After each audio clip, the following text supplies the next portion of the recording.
Wow.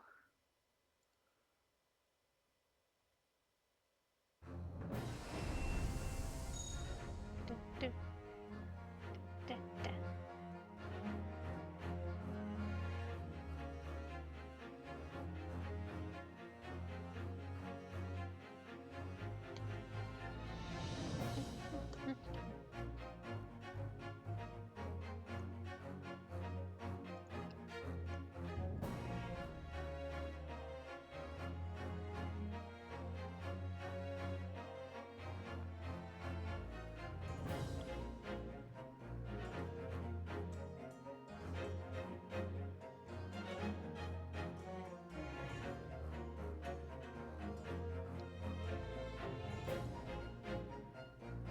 Alright.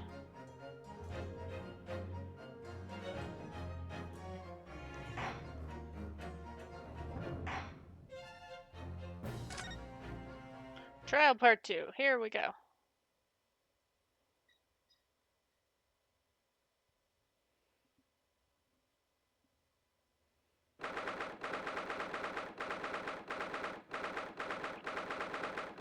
Defendant's antechamber. Wow.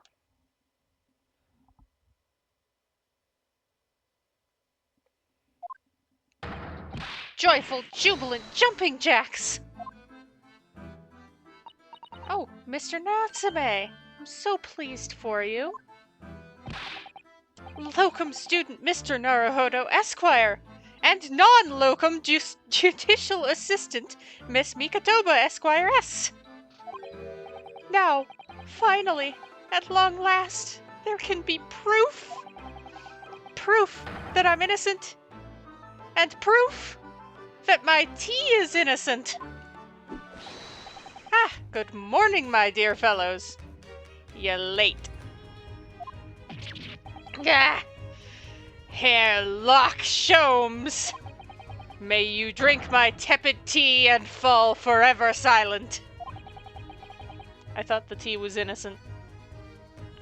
That was my thought too. Weren't you just saying that there would be proof your tea was innocent? This is hardly innocent. Oh, Mr. Sholmes, you came! How wonderful! Please, save your derision. I know what you're all thinking. Good morning, he says, when it's very nearly time for luncheon. It's actually after that, but you know. Your scorn is written clearly across your faces. Nobody said or thought anything of the sort. The truth is, I was determined that today would be the day. As sleep seduced me last night, I thought, tomorrow, for once, I shall not oversleep. I'll rise early and be present in court to support my companions. Such spirited determination has a beauty all its own, does it not? Oh, yes. And then I began to muse on the subject. Why do people oversleep? I queried. Why, time after time, do they make the same foolish blunder? Well, see, that's why they're pondering things. And the answer came to me at once. It's so delightfully simple. People oversleep because they sleep.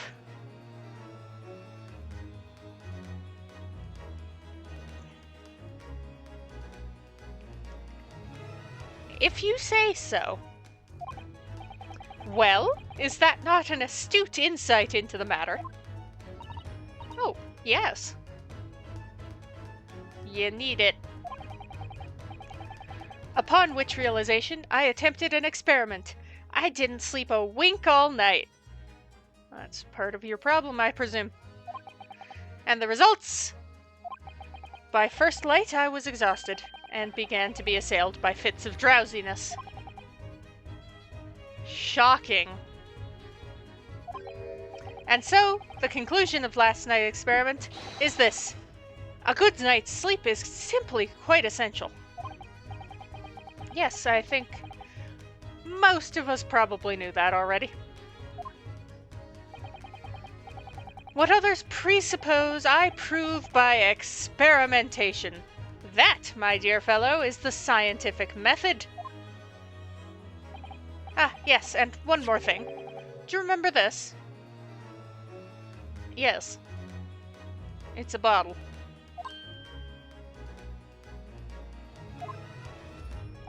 Yes, of course. It's the poison Miss Green was about to drink at the hospital yesterday. Oh, you didn't manage to... It was a laborious task, as the bottle was near empty. But such inconveniences do not hinder Sholmes. I managed to confirm that it contained strychnine. So I was right. Perhaps. Though, of course, such circumstantial evidence doesn't prove Miss Green's guilt. I shall leave the bottle in your care now. But licking inside of the neck is not recommended. Is that possibly, perhaps, how you deduced it was strychnine?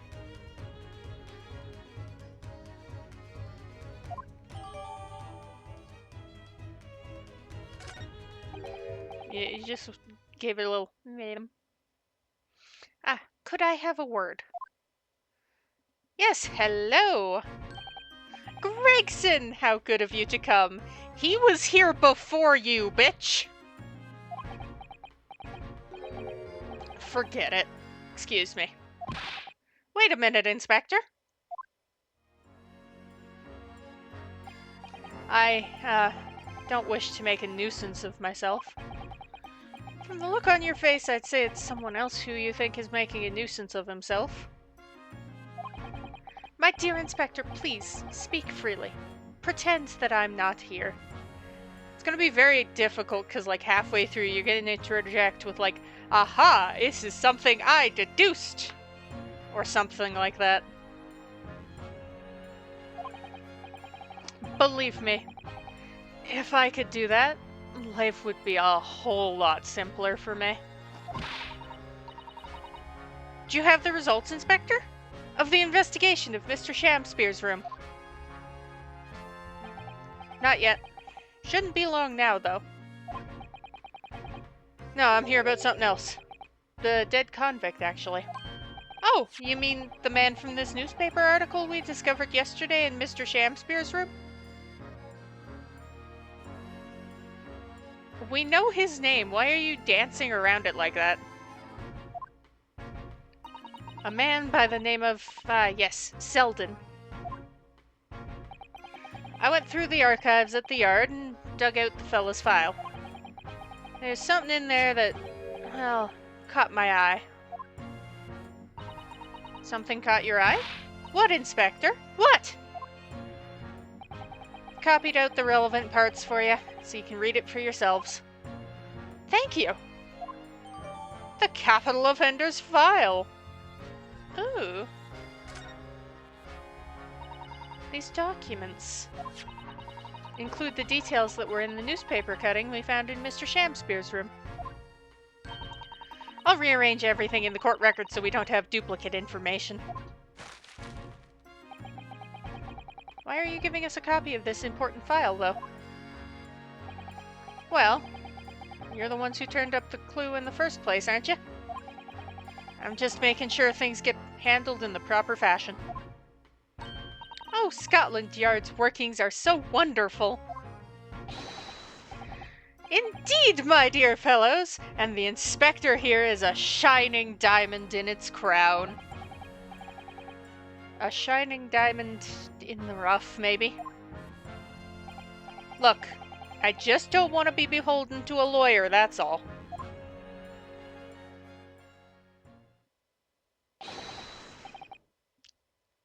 They're gonna call us in, but I want to look at this fun new file. 18 counts of burglary, 6 counts of suspected murder. Good gosh, that guy was busy. Died of natural causes. His final moments witnessed only by his cellmate. The estimated £1,000 of worth of loot he stole remains unrecovered.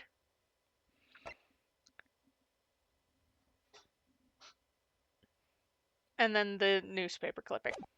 Okay.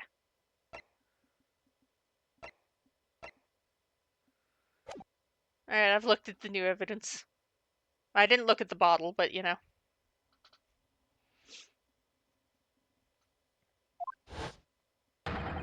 Court proceedings are about to resume. Make your way into the courtroom at once. Well, I shall leave you then. I'll be listening with interest from the public gallery. Not nodding off at all. Certainly not. Thank you, Mr. Sholmes. I'm rather tired of seeing Mr. Mustache in floods of tears personally, so the best of luck to you. Locum student Mr. Naruhodo Esquire! Yes, Mr. Natsume? It's time, isn't it? Yep, this is it. Miss Olive Green and Mr. William Shamspear. This is going to be the final battle.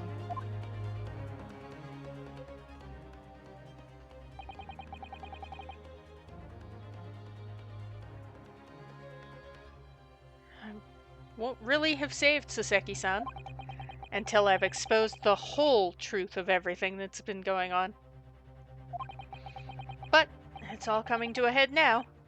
You can do it, Ryunosuke. You have to.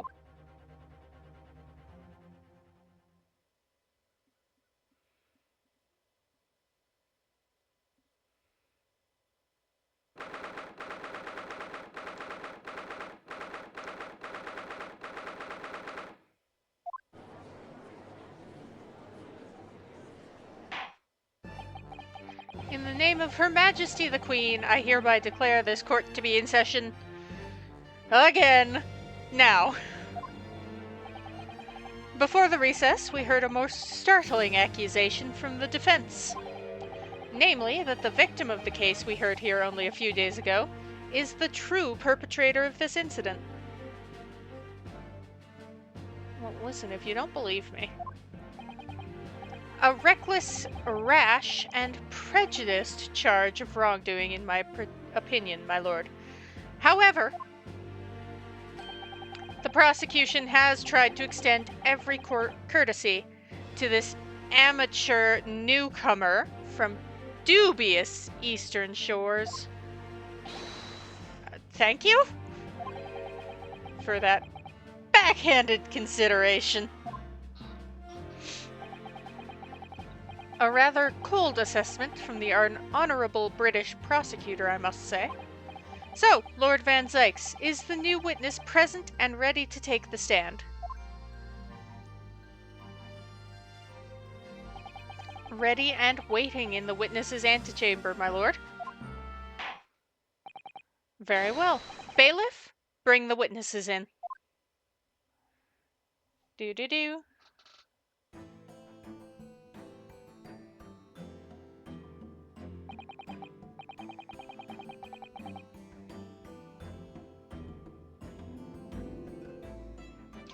Witnesses, state your names and occupations for the court. William Shamspear, my liege.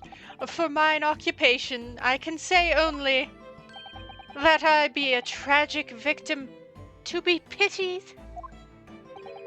Currently unemployed, in other words. I'm Olive Green. I'm a fledgling artist. Well, no. Not a fledgling, really. A hopeless failure who's too weak-spirited to admit she has no talent, I suppose.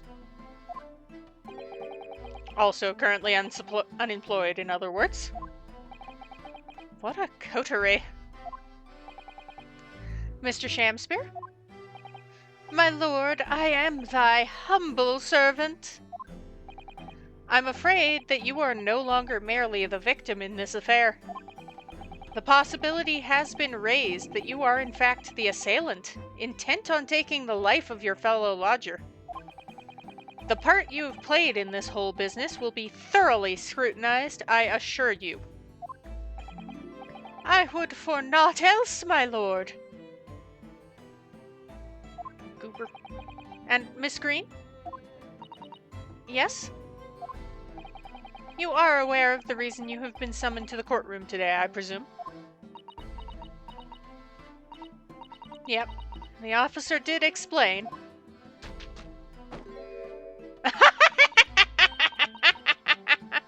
He said I poisoned this ridiculous buffoon.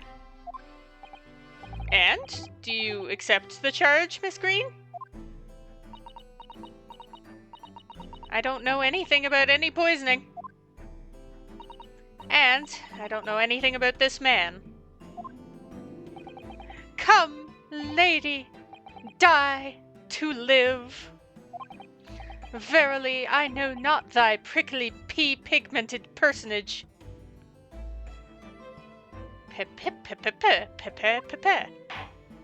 Anyway. Very well, let us proceed with the matter at hand. That being to ascertain whether or not Miss Green has any involvement in this affair.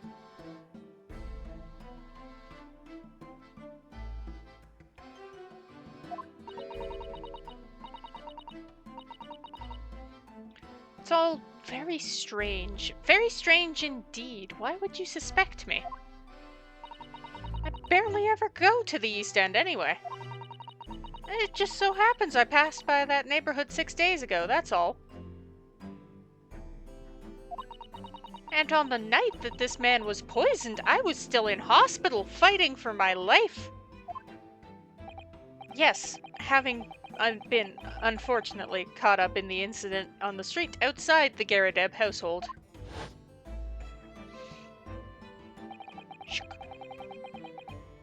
An incident that rendered you unconscious for some 3 days. I was struck in the middle of my back by a knife, through no fault of my own, and now I'm under suspicion. For a separate thing than the knife. What other irrelevant things might I be suspected of? It's all very disturbing.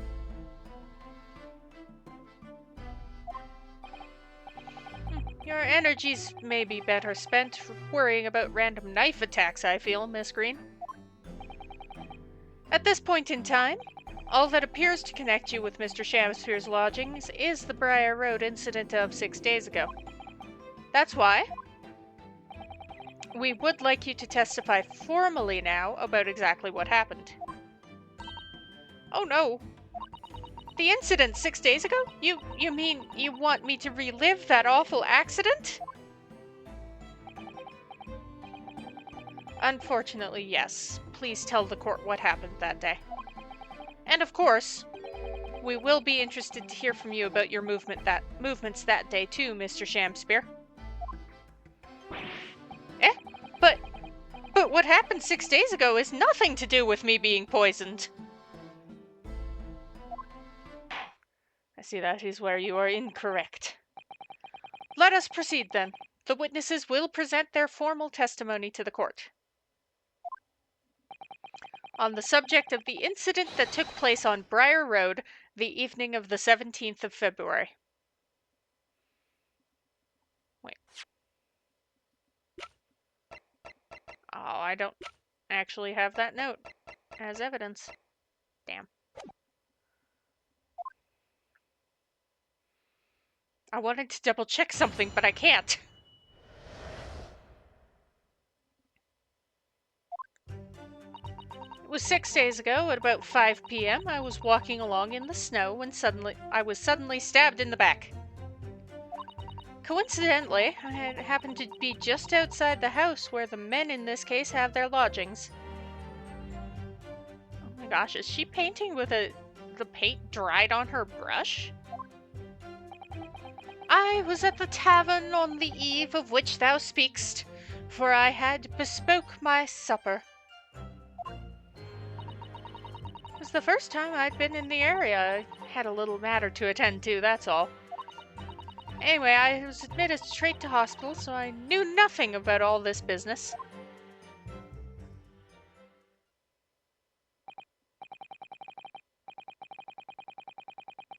Have fun lurking. Yes, a second incident inside a week at what I believe to be aptly described as the haunted lodgings. One can only presume this is a most unfortunate coincidence. Well, that is where you're wrong. Meanwhile, you say you were not in your room, Mr. Shamspeare. 'Twas the following morn when I did awaken that I learnt of the dire events.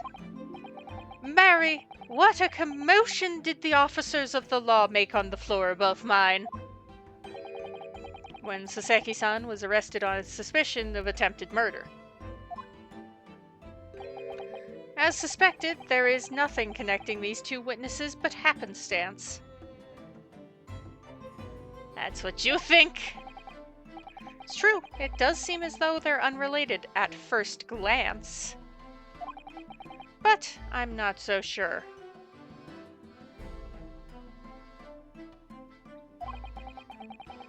Something lurking in the shadows here.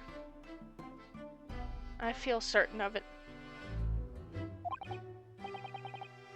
And this is my one and only chance to expose it.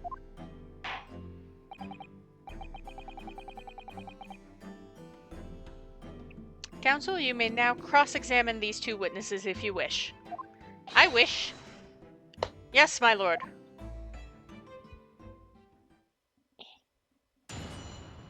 Itchy back.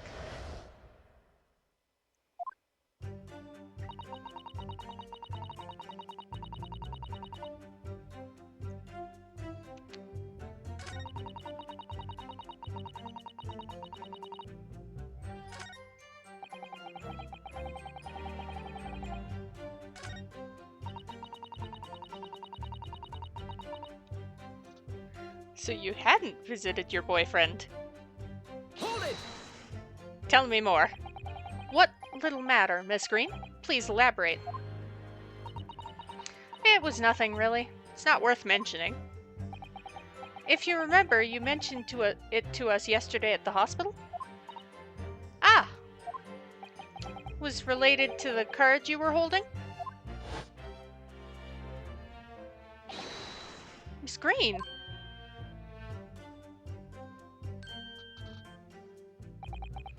What was that? She clearly just hit something behind her back.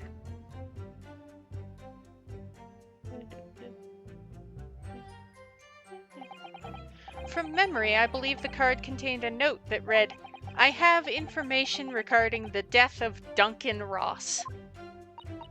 What does that matter? This has nothing to do with Duncan. Someone recognizes the name Duncan. What's up? Excuse me.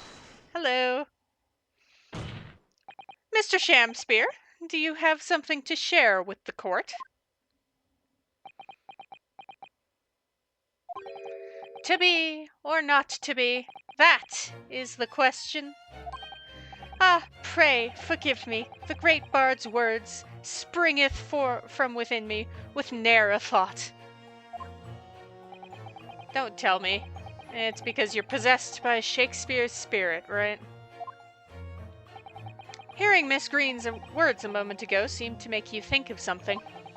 Something of relevance, perhaps. Well, nay, sire. 'Twas nothing at all. Presumably you know the name, though. Mr. Duncan Ross, I mean. After all, you were both lodgers in the same house. I would it were so, but sadly nay, you were. Lodging be a lonely occupation, sire. My lodging fellows be rarely known to me. So you haven't heard of him, even though he passed away in the room just one floor above yours.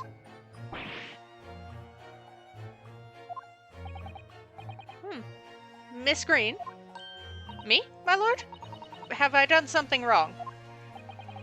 The card that was mentioned before, containing the note, do you have it upon your person? I do, yes, but I don't need it anymore. In fact, I should throw it away, really. Before you dispose of it, the court will take it as evidence, please. Woo. Of course. That's what links Mr. Shamspear and Miss Green. Now I can look at the card.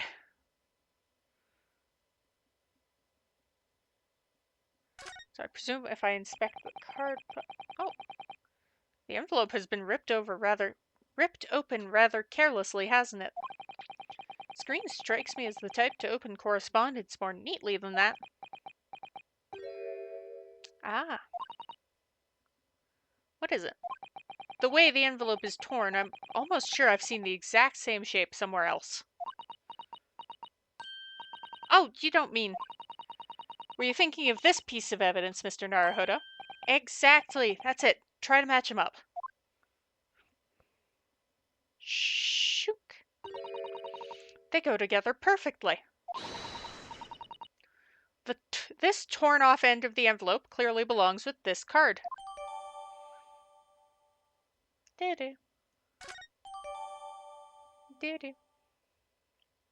I have updated details. Alright, so that's the only thing the envelope is good for. Or the card. Alright.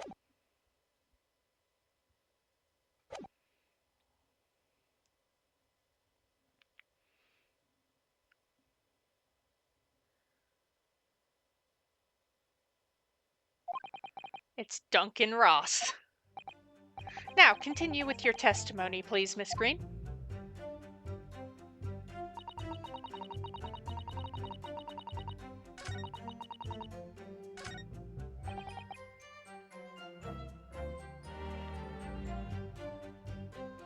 Wait, let me just... I'm... Can't read it.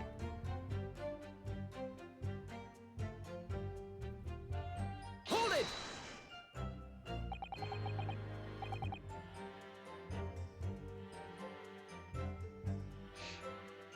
A tavern, you say? Which one? 'Twas the Slug and Salad where I did tarry. 'Tis a jewel in the East End. It really does not sound appetizing to me. I do not want a salad with a slug in it, frankly. And a little unexpected, I feel. What do you mean, Lord Van Zykes? The Slug and Salad offers unusually fine dining, for the locality at least. Not an establishment you'd expect to be patronized by a man with not even a crumb of bread in his room. It's true, the menu lists premium crusts of bread and glasses of water in different levels of cloudiness. I would have expected Grub's Grubbery in the local vicinity to be more appropriate for your means. Watery soup and mushy peas. Or rather, soupy water and pea-like mush. All equally appetizing. I'm happy that Iris cooks for us. I just wanted to try some water in a different pub for once. What's wrong with that? How different can water really be? Or perhaps there's a more plausible explanation. A specific reason why he had to go to that particular establishment. Agreed. The fact that on that day of all days, he dined at a place he wouldn't normally, it does stand out. So Mr. Shamspeare's own actions on the day of the incident 6 days ago were slightly suspicious. I wonder if we have some evidence that can explain those actions. The note. Mr. Shamspeare? Yes, sire? On the day in question, is it not the case you visited the Slug and Salad, a place you don't normally patronize, for a very particular reason? I don't know what you're talking about. Pray, if thou hast some purpose, speak'st. Very well, I will present the court with evidence. Evidence that explains why you had to be at the Slug and Salad that day. Namely, note that invited someone to the Slug and Salad. Believe this card reveals the answer. Lord, Miss Green's card, you mean? That's right, my lord. It reads, I have information regarding the death of Duncan Ross. Come to the Slug and Salad on Briar Road at 5 p.m. on the 17th. Don't tell anybody else about this letter or the meeting. It is a matter of utmost importance. Mr. Shamspeare, your actions on the afternoon of Miss Green's stabbing are exactly as described in this note. Ah. Personally, I find it hard to believe that's a coincidence. Don't you, Mr. Shamspeare? Well... Excuse me, can I say something? Yes, Miss Green? That card was delivered to me. It doesn't have anything to do with this odd man, does it? Well, you'd think so, yes, but it's hard to believe it's merely... My lord, may I? May you what, Miss Green? I'd like to make something very clear about that card. Very well then, you may amend your testimony to include details about the peculiar note. This note was delivered to me at my address. It has nothing to do with the odd man next to me here. Well, do you know where we found the torn off end of your note?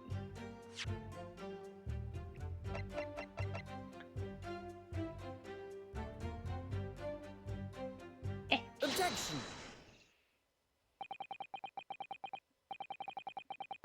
The day before the incident, exactly 1 week ago now, this note was delivered to your address. And upon carrying out the instructions in the note, you found yourself in hospital. Yes, I did. It's terrible, everything that's happened to me. Yes, it is terrible. If it's all true, that is. What do you mean? Miss Green, have a look at this, please. It's the torn off end of an envelope. Oh, is it? And it so happens that it fits together perfectly with the envelope of the note you received. Where did you find that? In Mr. Shamspeare's room. In my room.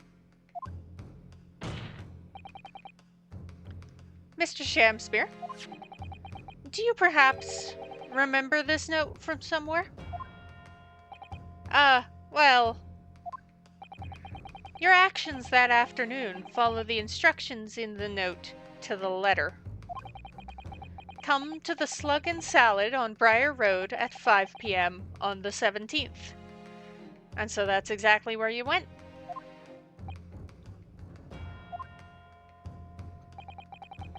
Let me ask you again, Mr. Shamspeare. You already knew about this note, didn't you? He's not gonna save you. And you, Miss Green? What did I do? As this torn-off end of the envelope proves, this note was originally in Mr. Shamspeare's room. So how is it that it came to be in your possession? I don't have the first idea. I'm just a fledgling artist is all. There is only one explanation. You broke into Mr. Shamspeare's room and stole it. Ooh, the painting is getting aggressive. You did what? Sorry, thou hast what? Thou were in my room? Ooh. The language is slipping. What on earth do you want with me?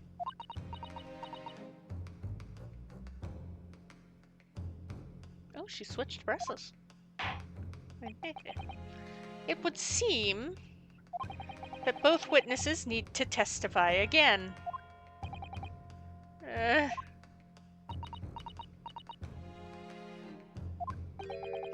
Miss Green? Yes? Whilst you have the court's sympathy, I'm sure, for the suffering you have endured in recent events, anyone found to be giving false testimony in a court of law will be duly punished. Please bear that in mind.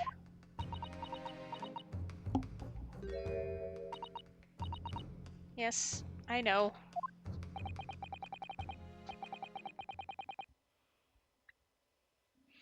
Very well then, witnesses. You will give formal testimony again now. On the subject of this curious anomaly regarding the note Miss Green claims to have received. Fun. The anomaly of the note. I do remember now. 'Twas a week ago. Peradventure. Hi. Let me just...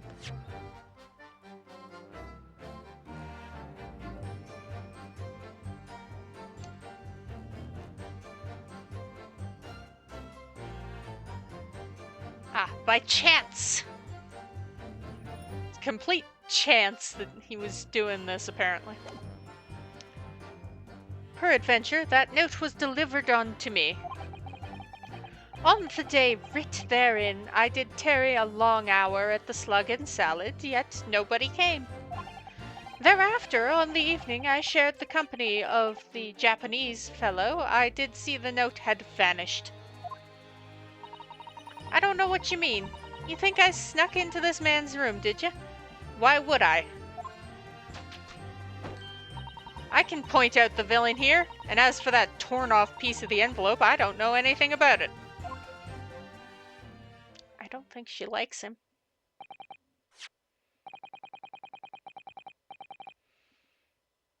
You now claim to have received this letter, do you, Mr. Shamster?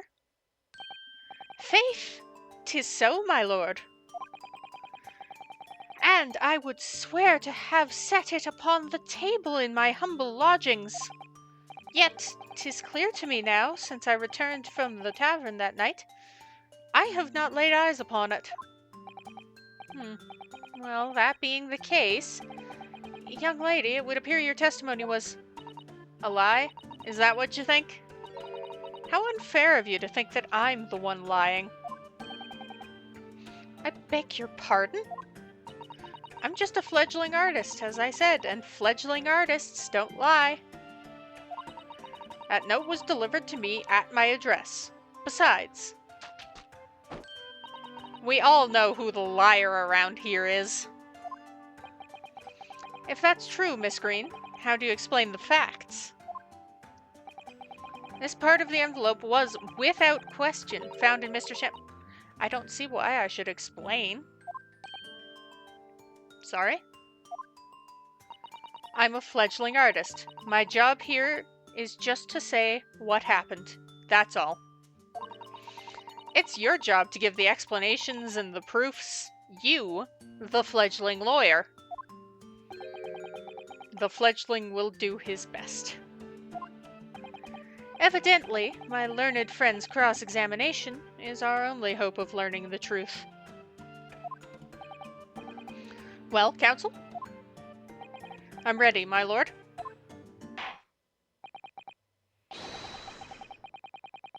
Very well then, the defense will now proceed with the cross-examination of the witnesses. Miss Green clearly did break into Mr. Shamspeare's room. There can be no question of that. And that's how she acquired the note. Yep, two facts that are starting to lead me to a possible explanation for all this. And it's not a pretty one.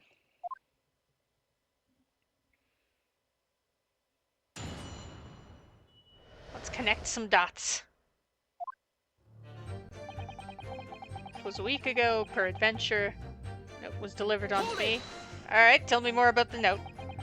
And can you shed any light on the contents of the note at all? Nay, sire!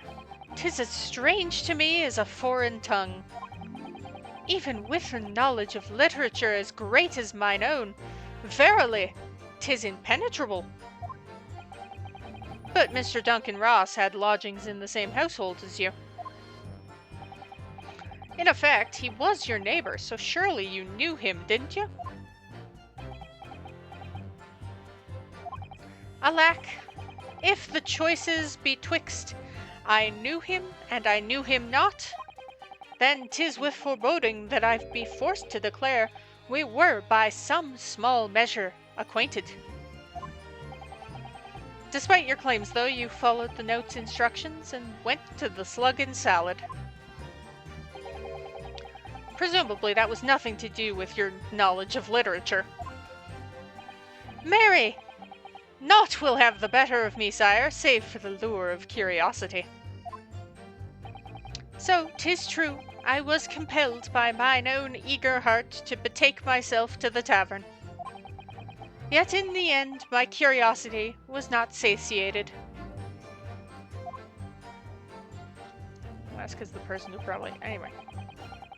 Did tarry a long hour at the Slug and Salad, yet nobody came. Hold it! Alright. So, even after waiting for an hour, nobody appeared. Well, yes, sire. 'Tis as thou sayest. Really? You paused for a moment before you answered. In truth, when thou asked whether nobody appeared, I did suddenly recall. Really? Do you mean to tell the court that somebody did appear after all? I was not alone that night at the Slug and Salad, my lord. No, 'tis returning to me now. I did treat my lips to almost clear water, and mine innards to a premium crust of bread. And all around me danced a great many companions.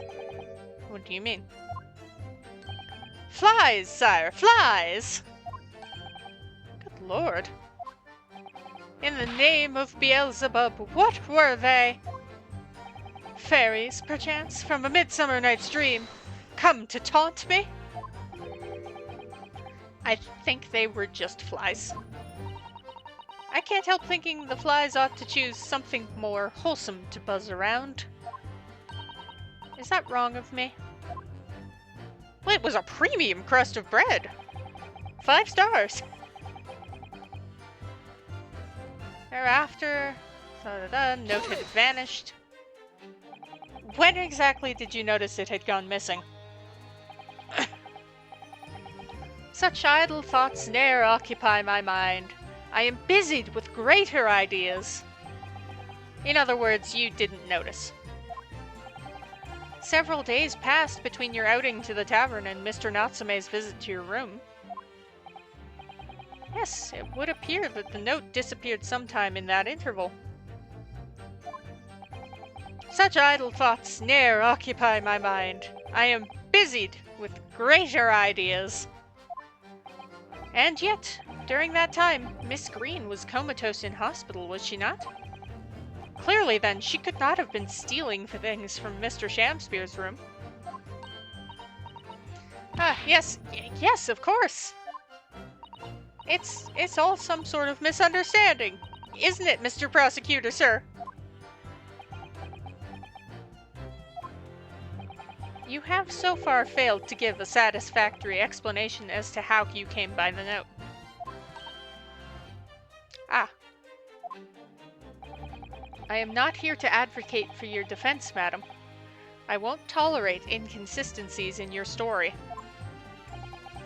You would do well to remember that. Oh, dearie. Oh, very delicate strokes. I want to see this painting when she's done. Is that weird? What's Lord Van Sykes getting at?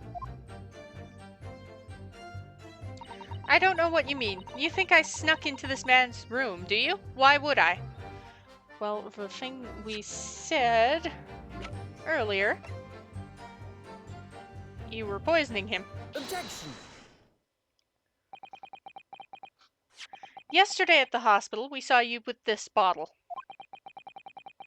And though the contents spilt during the course of our meeting, a small quantity remained. Ah!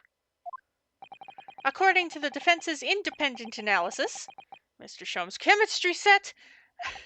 The liquid that was still in the bottle was identified as strychnine. What? Strychnine? The very same poison that afflicted Mr. Shamspear. Ah? Miss Green, you broke into this man's lodgings for one reason and one reason alone. To cover the end of the pipe that feeds the gas lamp in Mr. Shamspear's room with poison. Shamspear's like, the f-? He's trying to see, like, did you really try to kill me? Or sorry, didst thou? Can this be? You broke into my room to... It may seem incredible to the court, but from the remaining clues, there's only one logical conclusion we can reach. The person who attempted to take Mr. Shamspear's life with poison was you, Miss Olive Green. Oh dear, oh dear, oh dearie. Me. Ow.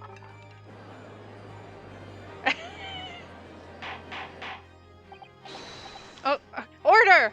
Order! Counsel, are you seriously suggesting this woman put poison on the end of the gas pipe with intent to kill? Yes, my lord. There's no other way to explain the facts.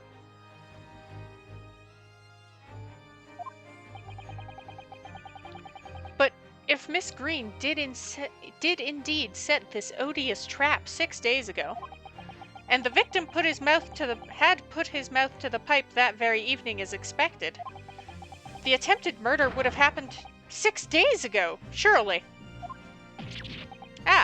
Well, that is a very good point. Perhaps not, my lord. I beg your pardon?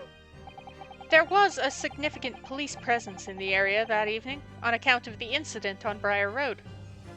Oh, so he wouldn't have done it because he thought he would have gotten caught, so he... Okay. Local residents were being interviewed throughout the night as part of the ongoing inquiry. A circumspect criminal would likely have chosen not to carry out any wrongdoing at that time. Lord Van Zykes? And of course, the following morning, there was more activity at Mr. Shamspear's address. Ah, yes! You mean his fellow lodger, Mr. Natsume, being arrested on suspicion of murder. And Natsume didn't get back. As the defense has already proposed, Mr. Shamspear was meddling with the gas in the pipe for a very sinister reason himself. To cause the gas stove in Mr. Natsume's room to go out, thereby asphyxiating the occupant. Which wouldn't have worked if there was no occupant, because Natsume was in jail, so Shamspear took days to actually... And the poison weakened somewhat, which is why he's still alive. But once Mr. Natsume had been arrested, his room was under constant surveillance by the police. In the circumstances, Mr. Shamspear had no reason to blow air into the gas pipe. His intended victim being in a prison cell. You seem pissed about this. With the need to tamper with the gas removed, the poison on the pipe lay dormant. And then, 3 days ago now, the situation changed again. Right, Mr. Natsume's trial, which took place here at the Old Bailey, came to an end. The trial in which the man stood accused of stabbing Miss Green in the back, but was duly acquitted. That resulted in Mr. Natsume returning to his lodgings for the first time in 2 days. And that very night, his gas stove mysteriously went out, and Mr. Shamspear was mysteriously poisoned. In conclusion, the poison that was present on the mouth of the gas pipe had been put there in the victim's room some 4 days earlier. Mary! And that actually does make sense, because when we went to the hospital room to talk with Miss Green and Shamspear was there, she legit, like, snapped at him like, that poison should have killed you. With that new understanding, it becomes clear that this letter was all part of a plan. What plan? The court will recall the note gave instructions to visit the Slug and Salad at 5 o'clock, and that the recipient should tell nobody. The reason for those instructions are now clear. To ensure the lodger would not be at home at the stated time. To make sure I wasn't home? Exactly.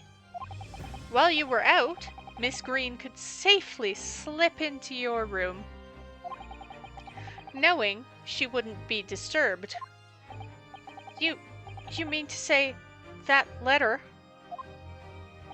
was written by Miss Green? Yes. And in order to cover her tracks, she took it away with her when she left.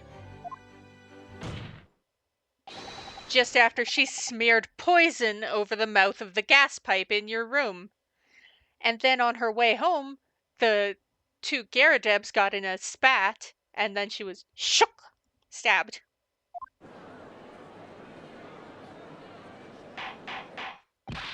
Order! Order! What do you have to say for yourself, witness? Just who are you? Why did you try to kill me? Miss Green's motive should be obvious.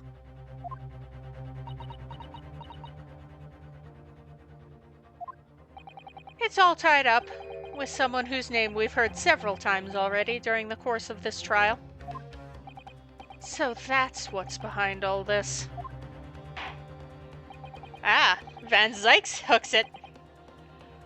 You will share your apparent understanding with the court, please, counsel. Which person is behind this woman's motive for the attack on the victim's life? Her boyfriend. Well, technically fiancé, I think, at the point when he perished. Boop. Take that! Duncan Ross. That's right. Before the defendant, Mr. Natsume, took up residence in the lodgings at Mr. Garadeb's, somebody else was renting the room. Mr. Duncan Ross. I knew I'd heard the name somewhere else.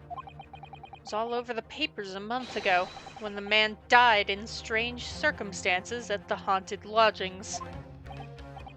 That does ring a bell. Ah! Of course, yes, I remember now. The young man they claimed was strangled by the convict's curse or some such.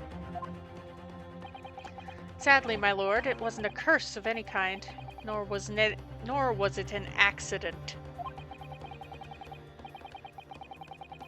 The man died as a result of Mr. Shamspear blowing into the gas pipe and causing gas to leak into the room. It was murder, plain and simple. You get him! Get him! Go for the throat! Kill! Well, what do you know? The world is so unfair. Curses, curious deaths, that's all people care about. If it's an interesting story, they want to know. It doesn't cross their minds that real people are involved. And once they're bored, just 1 month later, once the story's lost its appeal, everyone's forgotten him. You mean you... Duncan was...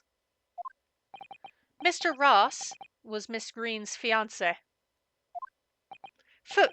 Fiancé?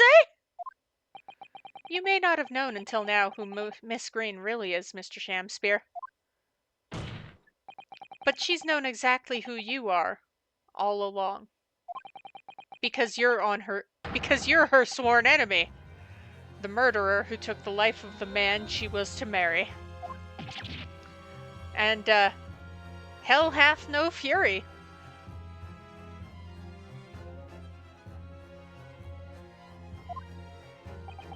Miss Green, is it not the case that in order to exact revenge on Mr. Shamspear, you smeared poison over the end of the gas pipe?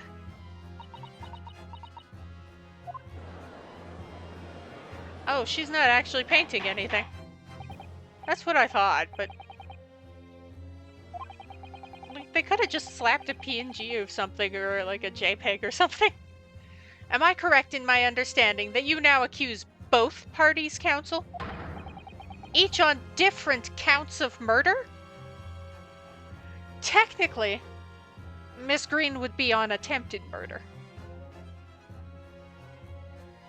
Let's be entirely fair here.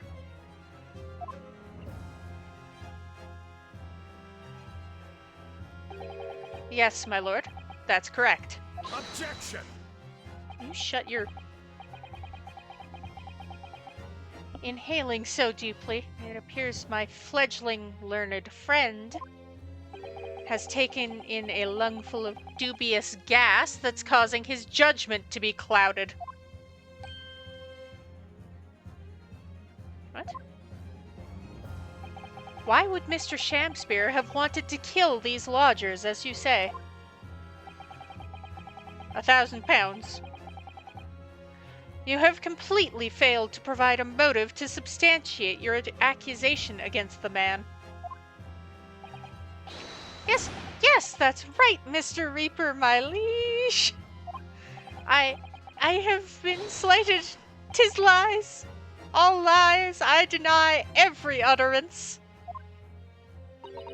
And you'll have to forgive me, Mr. Naruhodo, sir. But I don't intend to admit to anything either. Miss Green? I'm sure you'll think I'm being very rude, but I'm not going to be sent to the gallows for the likes of this scoundrel. Objection! But you broke into the man's room. If you didn't do it to smear poison on the pipe, what was your reason?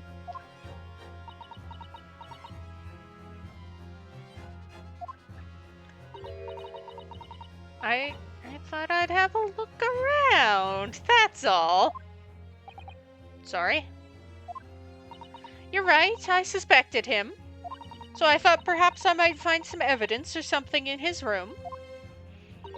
Evidence that it was him who took Duncan's life. Oh vileness, oh villainy, oh tyranny, oh rotundity of woman!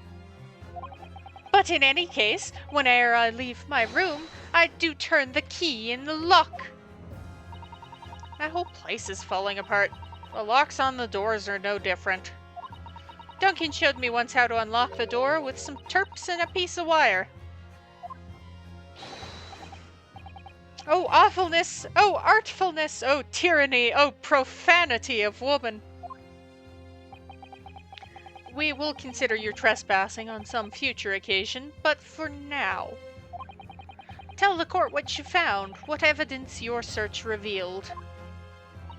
Well, I spotted the note I'd sent him lying on the floor. When I went to pick it up, I noticed something. One of the floorboards was loose, and underneath it I discovered a secret hiding place. Eh? Oh, well, we already knew about that. Yes, we also discovered that hiding place. Inside, we found a newspaper cutting, a photograph, and an empty tin box. Yeah, well, the thing is, when I found it, the box wasn't empty. What? There was something in it? Yes. This rather nice key. Ah! Oh, goodness. 2 whole text boxes of A's. What are you doing with that? What the? That was a rather strong reaction. Every ounce of color has drained from his face. Give it here! Give it to me now! It's mine! I inherited it! What was that, witness? What did you say? You inherited it? Ah! Oh, no,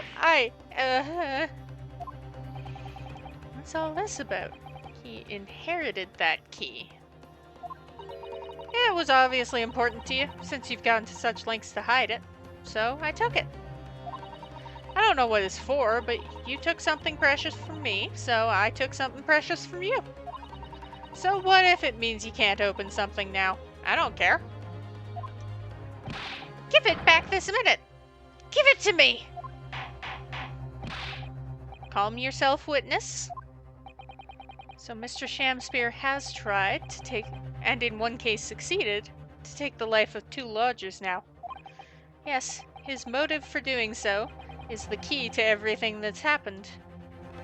And I feel like that key is relevant. It's true there appears to be no motive to support the accusation against Mr. Shamspear. At first, but considering everything we know now, I think there is actually something that could explain it.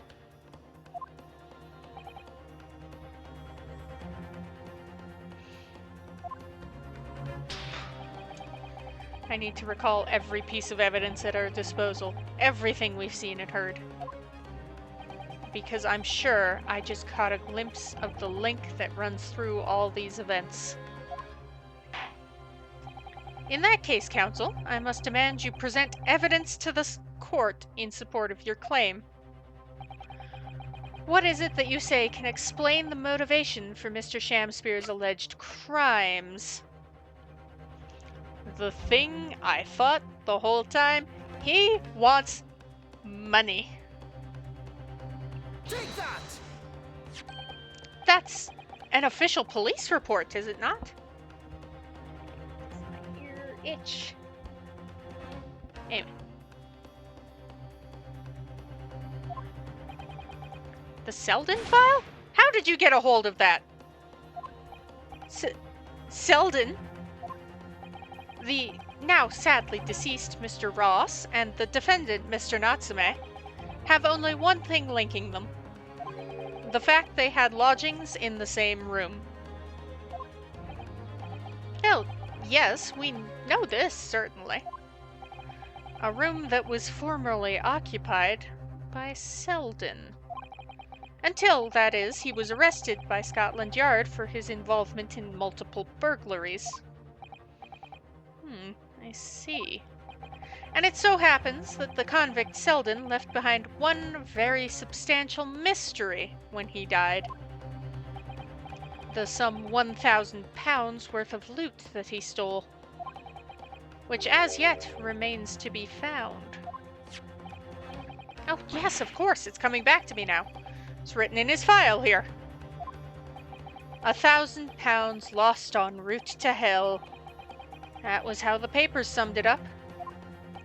And it seems that one particular fellow inmate was with the convict in his final moments. It's not hard to imagine Selden entrusting that inmate with his most closely guarded secret. The location of the stolen loot, and perhaps a key to unlock whatever container the valuables were in. Ooh. You mean this key is... Mr. Shamspear, it was you, wasn't it? You were at the capital offender's side when he died, were you not? What are you talking about? 'Tis a false charge, I tell you, a false charge. The name of the inmate who was with Selden at his death isn't noted in this file. But a simple telegram to the prison where he died would quickly tell us how false the charge really is. Ugh. But even if it's true, why would the man be so intent on killing every subsequent occupant of the convict's lodgings? 'Cause he wanted those lodgings so he could search them. There's only one explanation for that, my lord. It was in that very room that Selden hid hid his loot. Ooh, we're being dramatic. So, it all comes out. Yes, and having established that, all of Mr. Shamspear's subsequent actions start to make perfect sense. When he was let out of prison following Selden's death, he made immediately for Mr. Garrideb's lodgings in the hopes of renting Selden's old room. However, the retired army man was unable to offer him the accommodation of his choice, because Selden's old room had already been let to someone else, Mr. Duncan Ross. Which is why Mr. Shamspear subsequently devised his gas-based plot to kill the occupant of the room. And when he was successful, he presumably intended to inquire about switching into the newly vacant room. But Soseki nabbed it before he could. However, a certain jittery someone had beaten him to it. Mr. Soseki Natsume, the defendant of this case, no less. So, you decided to use the ploy with the gas again, didn't you, Mr. Shamspear? This time to oust Mr. Natsume. All for one simple and avaricious reason. To get your hands on the 1,000 pounds of loot left behind by the dead convict.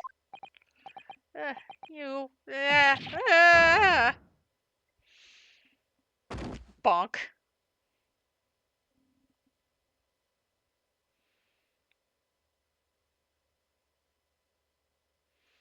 Looks like I'm gonna snuff it before they get to stretch me neck.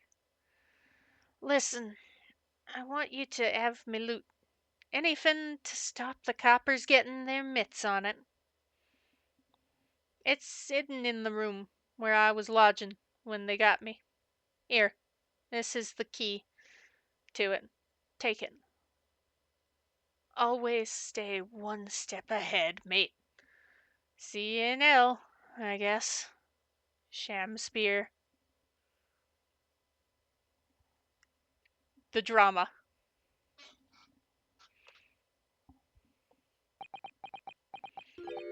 It's mine.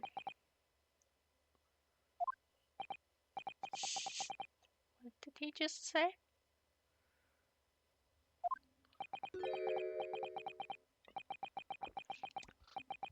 It's mine. That loot is mine.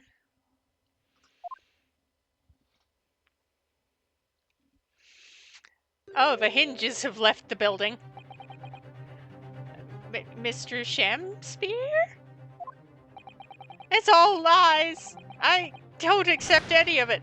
Why should I? After all, you don't have a shred of evidence. You can't prove I killed that fellow. Forsooth, I'm the victim here, remember? Isn't that right, ladies and gentlemen? If I don't admit to it, there's nothing you can do. You can't arrest me, for the time being anyway. Verily, you can't arrest the victim, can you? Isn't that right, ladies and gentlemen? I do not like whatever's going on here. The hinges have left the building. I'm so close. I just need a few more hours. I swore to myself that I'd get my hands on it, and I can almost taste it now. Do you really think I'd just give up?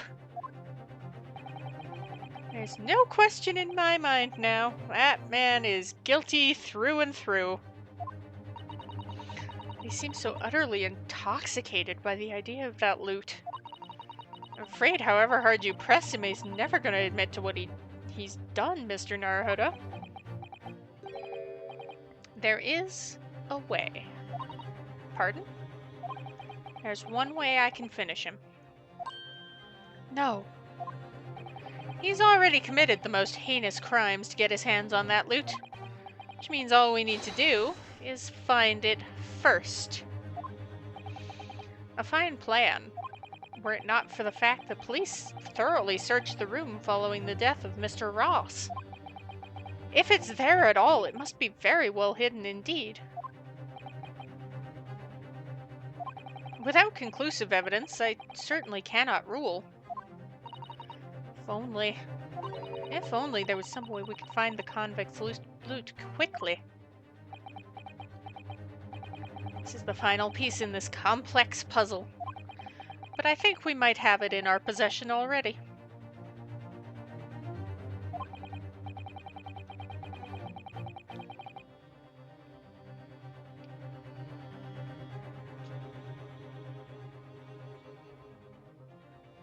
Or rather, I think we may well have something that can help us find where the loot is hidden.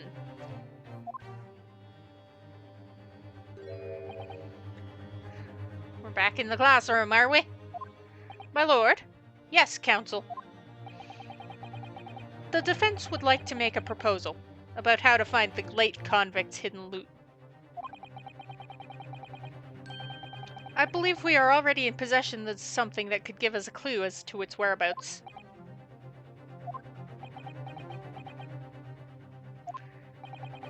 It's our last chance, so it has to be worth a gamble. Besides, we've used the same technique once already, and it definitely paid off then. Very well then, counsel. Let the court hear your idea. What do you propose we can use in order to locate the hiding place of the deceased convict's hull? Skin print seeker gun! Go! Take that! If I'm not mistaken, those are Mr. Shamspeare's handprints on the wall of his lodgings. That's right, my lord. Exposed as a result of the defense's independent investigation of the scene. Based on a wonderful new discovery in the field of forensic science by the great detective Mr. Sholmes. A great detective? Is that some kind of joke? He's doing the fucking... the Megamind, like, eyebrow, like, no bitches. Do you really think I'm going to be daunted by a man with such a ridiculous title? I should think the great bard ought to recognize such a title when he hears one. Mr. Shamspeare. I'm just imagining Sholmes one leg up on the gallery as he's like pointing. Oh no, he's down in the... Perhaps we should compete for the honor of most ridiculous title. Ah! 'Tis Herlock Sholmes himself! What are you doing here, great detective? Your usual haunts are the filthy back streets of the capital, are they not? Ah, Mr. Reaper! It's been too long! And I see your complexion has worsened since last we met. Mr. Sholmes? He does know Lord Van Zykes, then. Well enough to say something like that, in any case. Mr. Sholmes, though you may be heralded as a great detective by the population at large, that does not give you the right to come and go in my courtroom as you see fit. If I may, my lord, Mr. Sholmes' newly developed scientific method has helped us uncover vital clues in this case already. Clues, you say? I call them skin prints, my lord. My method identifies every location touched by an individual under scrutiny. It's the method by which we were able to ascertain this gentleman's gas pipe activities. Ah. You need only a small sample of something the individual has previously touched to make an indicator solution. In your case, sir, I used the teacup you had been holding. Elementary! So now, Mr. Naruhodo. Yes? What am I to use as a sample to make the indicator solution this time? Thank you for offering to help, Mr. Sholmes. When the convict was arrested, he was living in what is now Seki-san's room. we need a sample to help locate Selden's loot that's hidden in his own room. What form will this sample take? Do you know what he has come into contact with? As he handed it off to Shamspear.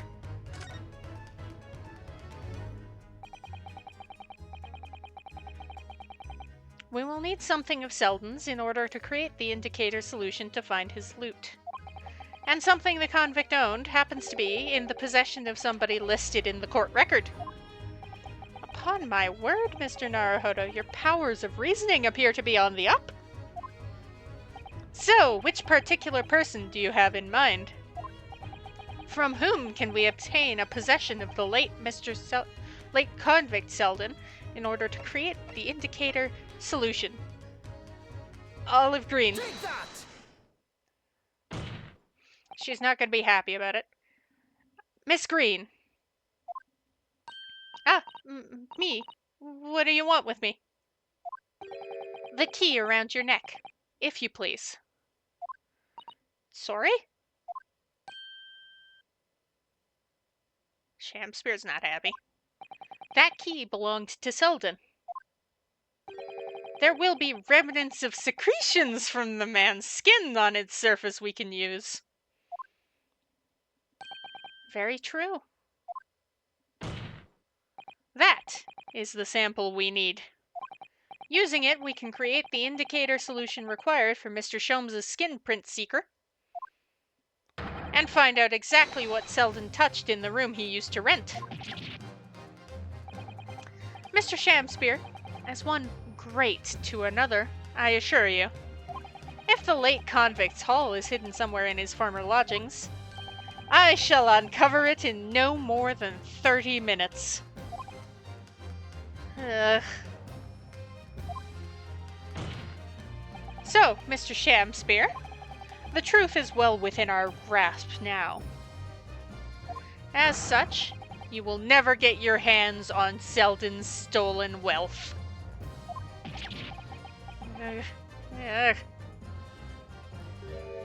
In that case, I'll gladly let Mr. Sholmes have this key.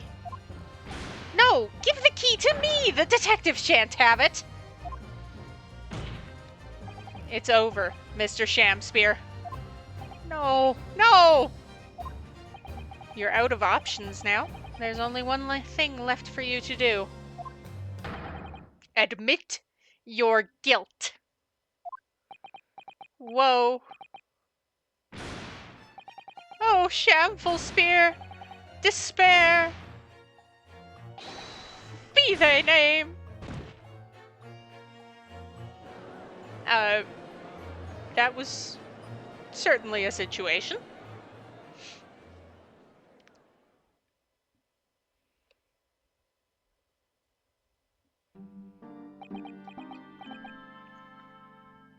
Oh, he's not wearing his hat anymore.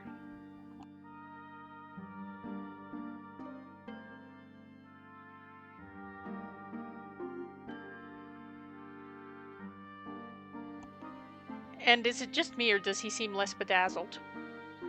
Were the gems exploding? Is that what that was? Into confetti? Anyway, I never intended to kill the man. I just wanted to drive him out of the room, that's all. So you'd have time to find the convict's haul of stolen goods. Yet after you'd killed the young man, you still didn't move into the room. I asked the landlord, of course. I pleaded with him. But he refused. Why? I was 3 months behind with the rent, for one thing. Mr. Garrideb really has had a lot to put up with. And he had the gas repair work done immediately afterwards, putting the room out of action for a while. And then this Japanese man swooped in at just the right moment to sign the new lease. Poor Mr. Natsume. What unfortunate timing. Then, 5 days ago, after the incident on Briar Road when the Japanese fellow got himself arrested, I thought I'd finally have my chance. But it wasn't to be. No, the scene was sealed off and guarded by the police night and day. And if I remember rightly, Mr. Shum spent the whole day in there reading books. I couldn't even enter the room, let alone search for the loot. Which is why, on the day Mr. Natsume was acquitted and returned to his room, you once again tried your trick of blowing air into the gas pipe that feeds the stove in his room. Unbeknownst to you, however, that action would lead you into a deadly trap.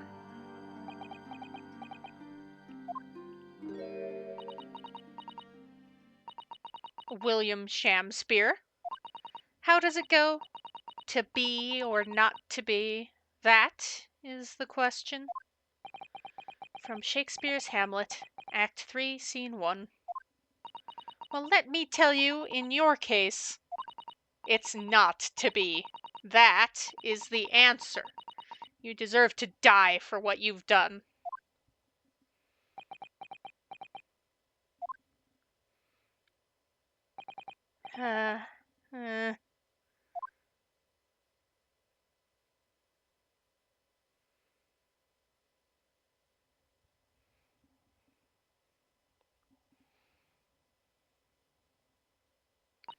At first, I really did think it was just a terrible accident. I'll never forget our conversation the night before Duncan died. The gas supply in my new lodgings are a complete disaster, you know, Olive. Gas supply? Yeah, the stove always seems to go out in the middle of the night for some reason. That's no joke. They say it's the convict's curse. Oh, Duncan, please, don't stay there. I don't care how cheap it is. Alright then, if it's that important to you, I'll start looking for a new place. There are spare rooms at my house. Why don't you leave that horrible room tonight? No, I'd better not. We said we'd wait until we graduated before we told our parents, remember? That was the last time we ever spoke. That very night, he fell victim to the gas. If only I'd known that was going to happen, I'd have insisted he left that horrible room that instant. But instead, all I've been left with is bitter regret. I stopped going to school, but something kept drawing me back to the house on Briar Road.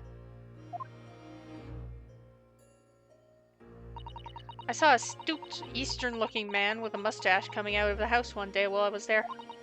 He walked up the road to Grubb's Grubbery for some food, so I followed him. Sat myself down next to him. He had some watery-looking soup and started to pick a quarrel with the publican. What the hell is a publican?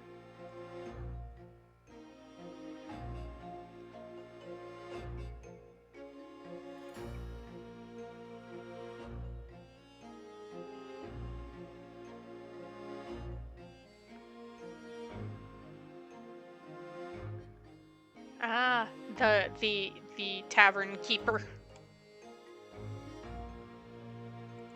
The runner of the person who owns the place. The place is cursed, I tell you! Cursed! The ghost of that convict who used to live there is trying to suffocate me! I wake up in the middle of the night, freezing to death because the stove has gone out. The room is full of gas and I can hardly breathe. But the pipes have been checked, no problem there. It's like I'm the problem. That's what they're thinking. But how could that be? Duncan was gone, and now this man had almost suffered the same fate? Could it really be a curse?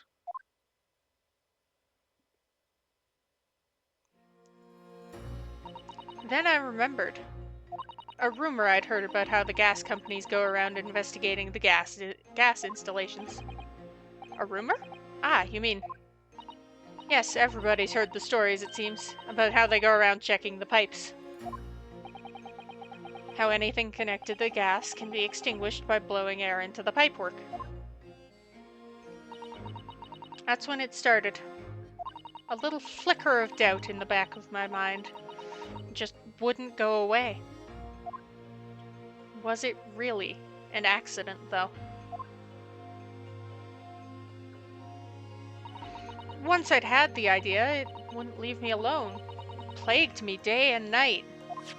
So I bought this at one of the black markets in the East End. A black market? I'd never been. I just heard people talk about them, and you really can buy anything you can think of there. In some ways, being able to get my hands on this so easily made me even more determined. I had to find out one way or another. Was Duncan's death an accident, or was it murder? And your chosen method for establishing the truth was simple, but highly effective. Smear poison on the gas pipe you suspected the man of tampering with, and wait. If Mr. Shamsphere was innocent, nothing would come of what you'd done. But if he was guilty, he would pay for his crimes dearly. I found out the name of the man I suspected, William Shamsphere. Then I wrote him this little note.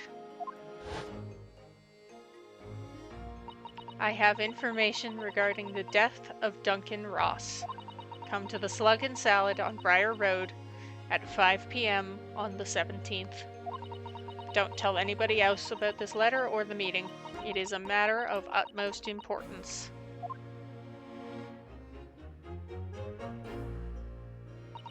If he'd done it, I knew that would worry him enough so he'd be sure to go.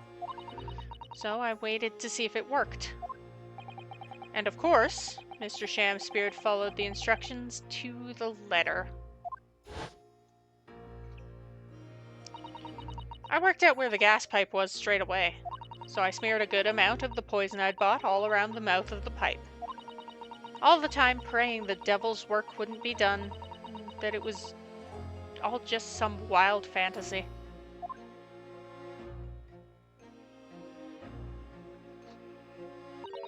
Actually, no. All the time praying that the devil's work would be done, and the culprit would get his just desserts.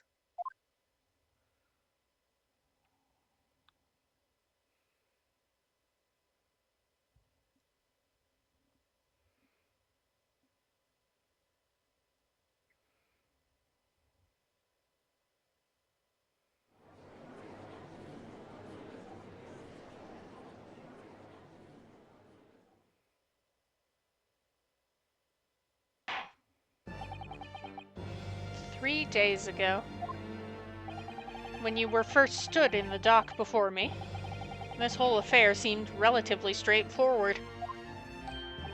"Yes, my lord. I certainly never imagined the depths of depravity that we should subsequently find lurking behind the scenes." "It has been a long road, my Nebanese friend." "Oh, yes. And one I certainly didn't envisage walking with you."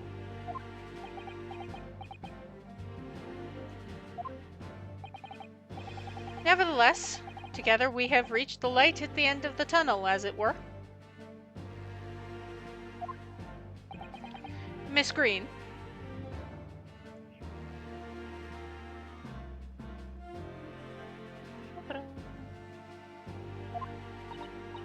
"Yes, my lord." "You will henceforth be stripped of your freedom, as punishment for the attempted murder of Mr. William Shamsphere." "Yes, I know." "And you, Mr. Shamsphere, you will be tried for the murder of Mr. Duncan Ross in cold blood, and the subsequent attempted murder of Mr. Soseki Natsume here present."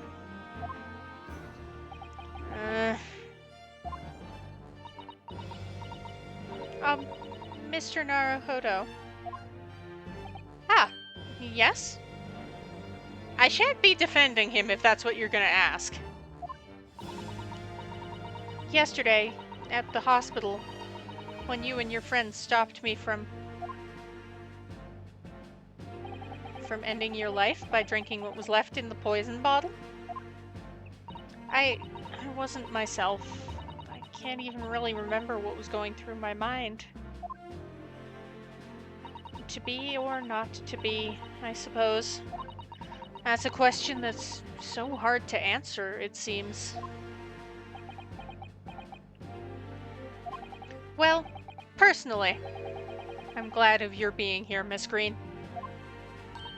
Oh? And I'd like to believe that it's a blessing Mr. Shamspear didn't die when he ingested the poison. For your sake, at the very least.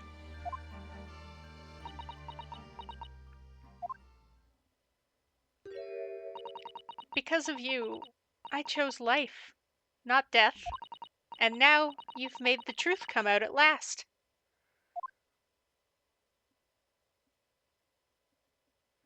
Really, I can't thank you enough. Oh, Miss Green. Mr. Saseki Natsume. Yes, my lord. The court declares that you are exonerated from all blame in this matter. Accordingly, I would call upon the ladies and gentlemen in the jury to present a verdict of not guilty. Heh heh. We are in full agreement, my lord.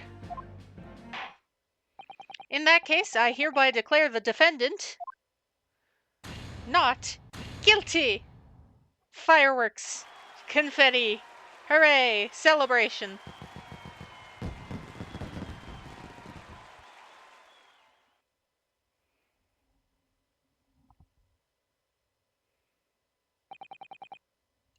Court is adjourned. Yay.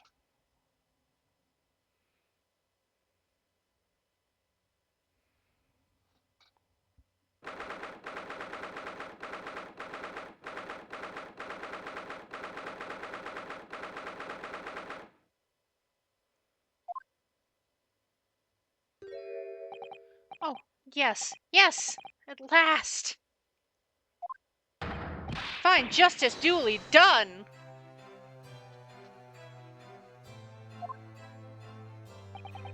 Divine justice?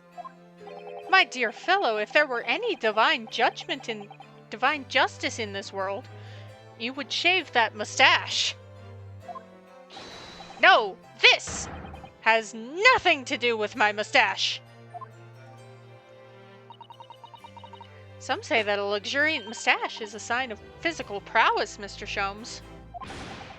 Locum student Mr. Naruhodo Esquire! Once again, you've saved me from doom. I'm very happy to have been able to help, Mr. Natsume. Congratulations on your acquittal. You're second in almost as many days. Don't bring that up.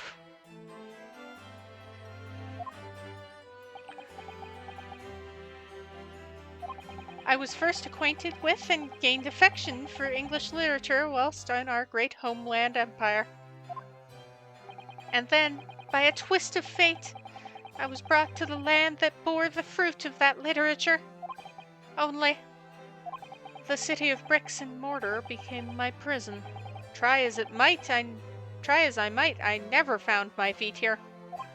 In the end, I confined myself to my room and lived life through friendly old books. You've had such a difficult time, haven't you? Ah, but a week ago now, I dragged you out of that dark and dingy room of yours, did I not? Don't bring that up. You did, and I've seen more of life in this week than in all my years to date. And for the first time, I feel I've begun to see the true face of the English that's so far been hiding from me behind the wall of fog. And he doesn't like it. My dear fellow, there is nothing special about the true face of the English, as you put it. Wheresoever one goes in this world, humans are human. There are few genuine differences. Yes, I think you're right. I've finally started to see that, and I've come to understand something. I've worked out why I was attracted to English literature in the first place. It made me see that whatever our nationality, we humans all have the same hopes and fears. We're all just doing our best to live. Well said. I've come to feel the same way. I've made a decision, too. I'm going to cut short my study tour here and return to Japan. What? Just when we'd become friends here in England. What a terrible shame. Oh, I know, that does tug at my heartstrings. It really does. But I've decided I'd like to take everything I've learnt here in Britain, and write something of my own. I can do the words. A novel of sorts, I suppose. My, so you'll be creating your own literature, Mr. Natsume. How wonderful! Oh, well, no, I mean, I wouldn't presume to call it literature. Why not? When that is precisely the definition, Mr. Mustache. I suppose you're right, yes. It will, in a way, be literature. But as of now, all I know is I'd like to try my hand at writing. I have no delusions of grandeur. I, for one, would love to read your work. Well, all things considered, it may be for the best. After all, you have once again emerged victorious from a battle with the Reaper. That's very true. And there is no salvation for a person in the dock when the Reaper is the prosecutor. The pair of you, goodness! The desire to return post-haste to the perceived safety of your homeland is one I quite understand. My goodness, yes. Faced with such a terrifying prospect. Nobody would consider that cowardly, I'm quite sure.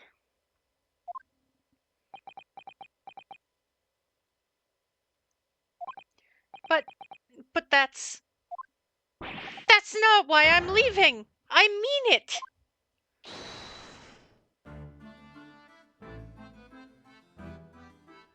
And that was the case we found ourselves embroiled in 6 months ago now.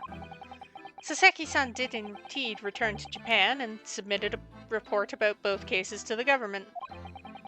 It was on reading that report that Professor Mikotoba was prompted to visit the scholar.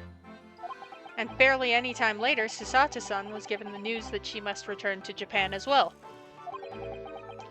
On the back of a telegram stating falsely that her father had fallen gravely ill. The only possible explanation that comes to mind is what happened after the trial on the following day. The day we uncovered the loot hidden by the now deceased convict in his former lodgings. Alright, show me what he stole.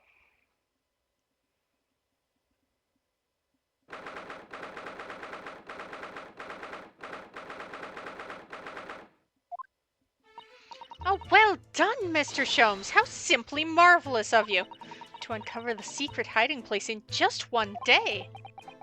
Wasn't it supposed to take 30 minutes? As I believe I told you, my dear fellows, skin prints are extremely useful in such situations. Wouldn't you agree, Gregson?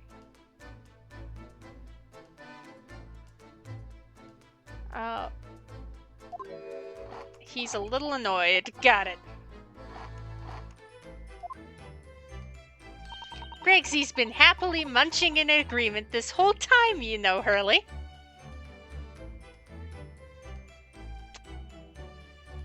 I wouldn't call that happily, but okay. Happily? I think perhaps humorlessly might be closer to the truth. So, it transpires the man fashioned a hiding place in the ceiling. And what's in it? What exactly is the loot? Let us look then. If you're ready, let's examine the late burglar's hall. Show me the shinies. What the? What is that? It looks to be some sort of neckband or collar. A collar? It's huge, though. And look at all the gemstones set in it. I can see why it was claimed to be worth £1,000. Perhaps I could have it as a belt? Oh, have you noticed on the inside there? There are some dark stains. You don't think they could be blood, do you? I mean, there's quite a lot of it. On second thoughts, perhaps I won't have it as a belt. Then, of course, there's this emblem here. A large letter B and a small crown. What does it signify, do you think? Oh, I hadn't noticed that.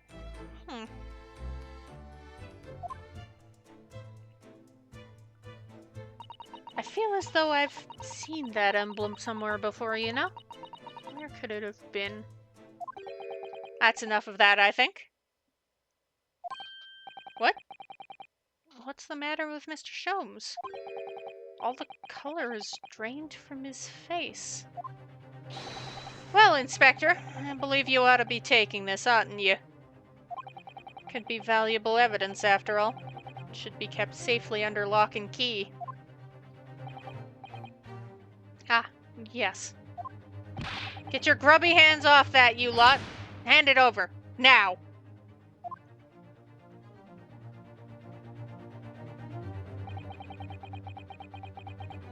I'd never seen a collar that large before. All those jewels certainly look to be extremely valuable. But that's not what stood out most to me. At least not once I noticed it. Those dark marks on the inside of the collar. Those stains. Could they really have been blood?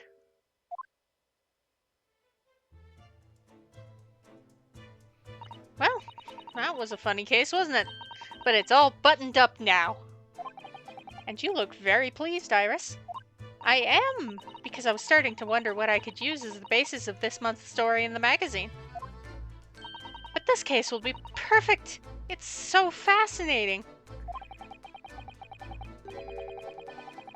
You're talking about the latest installment of The Adventures of Sherlock Sholmes, I presume? The mystery of the knife in the mist and the mustached man and the convict's curse, perhaps. I could make it a 2-part story. Ooh, I can't wait! A word, please, Iris. Yes, what is it, Hurley? I'm sorry, but you can't write about this case. It's out of the question. What? Why not? It's a great case. Then I shall have to insist that you limit yourself to the first of your 2 titles. The second must never be written. Is that clear?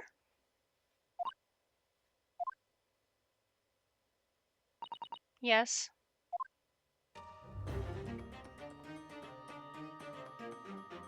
And so it was that the second of Soseki-san's cases became buried in obscurity. Voiceover. Now, looking back, I feel I understand. I was not ready for voice acting, okay? I can see why Mr. Sholmes forbade Iris from publishing the story. It would take a little longer before I saw the link between everything that had happened and would happen. For it wasn't until 2 months after the arrival of Susato-san's letter that events began to unfurl again. With an incident that took place at the very heart of the eagerly awaited Great Exhibition of London.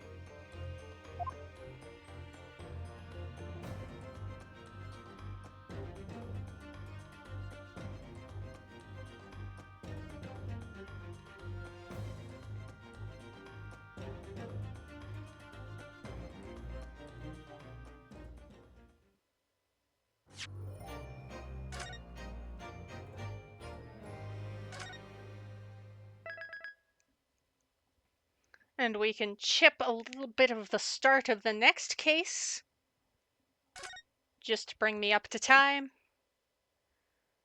I will probably be a cliffhanger, but you know, we'll take it.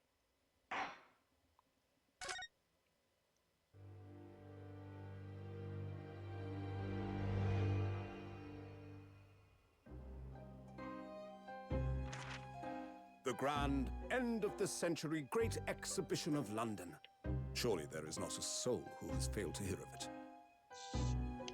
Wondrous new works of culture and industry from every corner of the globe had converged on Hyde Park, welcoming over 50 million visitors.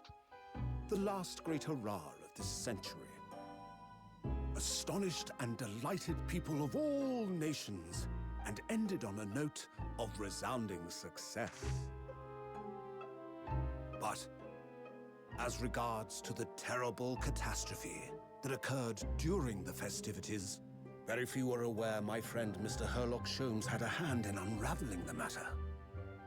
For from the shadows, it was he who earnestly unearthed the facts of the case. And like the centerpiece of the Great Exhibition, which rose high into the skies of Hyde Park, Sholmes's brilliant deductions, as clear and lofty as the Crystal Tower itself, brought the truth to light. Ooh. This is gonna be interesting. We're here at the showground of the Great Exhibition, which is absolutely packed with people. The weather is unusually fine, and we're about to witness a most extraordinary scientific experiment. Ladies and gentlemen, the 20th century will see steam engines and electrical power dominate the world. Horse-drawn carts will give way to the motor car. Ships will sprout wings and take to the skies. And today, we showcase even more advanced technology, a glimpse into the future. A world first, a demonstration of my super high voltage instantaneous kinesis machine! Instantaneous kinesis machine. A man will literally be disassembled by a pulse of high voltage electricity and beamed to another location. Whereupon his body will be reassembled by a series of complex calculations exactly as it was before. So, the Star Trek thing. Beam me up.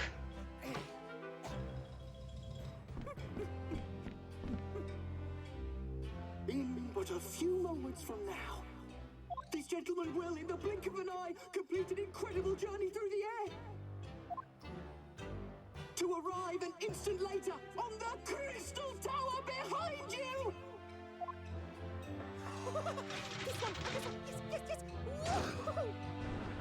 Alright, mad science.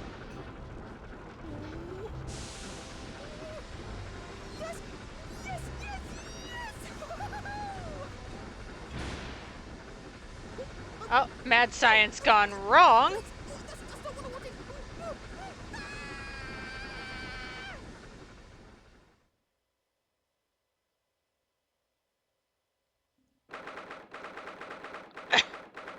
October. Woo.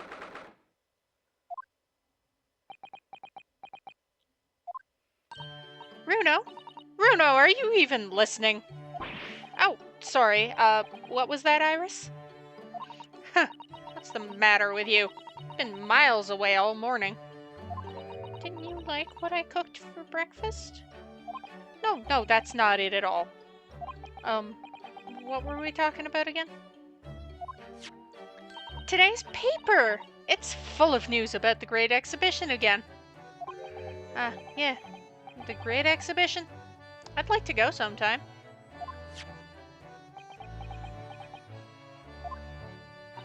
You're really not your usual self today.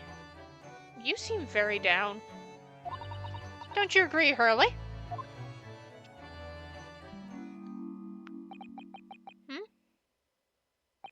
Did you say something, Iris? Oh, gosh, you're even more down.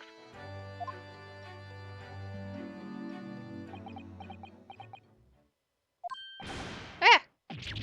When did you arrive, Mr. Naruhodo?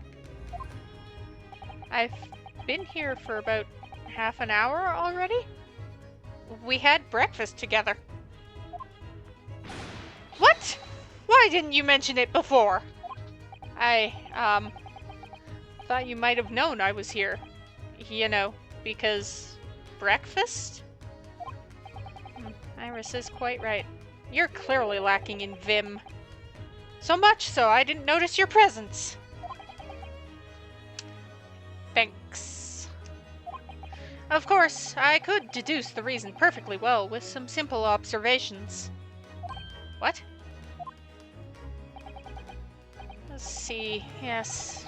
For example, your tousled hair this morning, with all its unruly spikes. Clearly it can be deduced, therefore, that... let me stop you there, Mr. Sholmes, because I think I can see where this is going. My hair always looks like this. It always has. Ever since we first met, in fact. Oh, really? How interesting. It just doesn't look like a haircut as such, I suppose. Isn't he a fantastic man? Thanks again.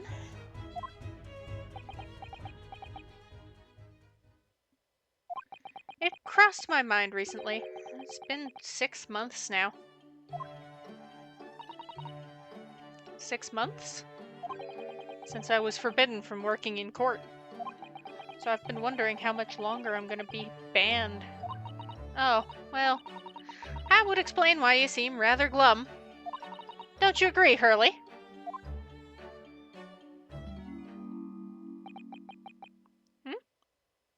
Did you say something, Iris? Ah, back to moping.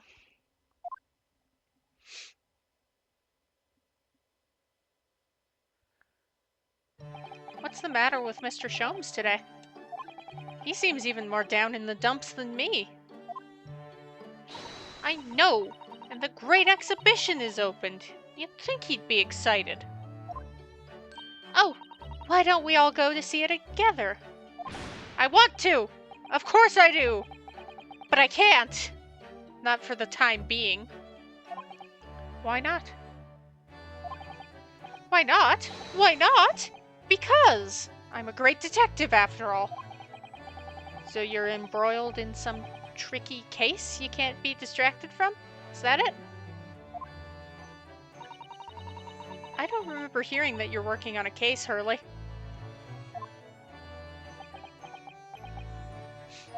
I suppose I should try and find out what's going on.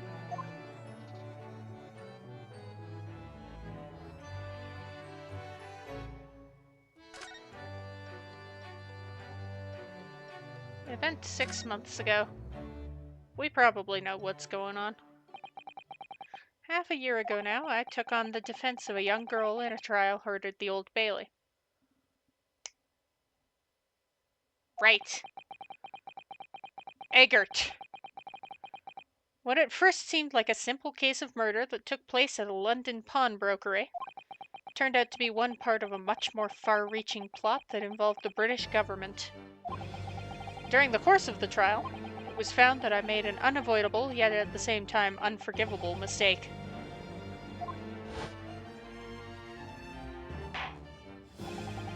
Words fail me. This situation is utterly deplorable. Mr. Naruhodo. Yes, my lord? I will decide upon your fate following the conclusion of this trial. Of course, my lord.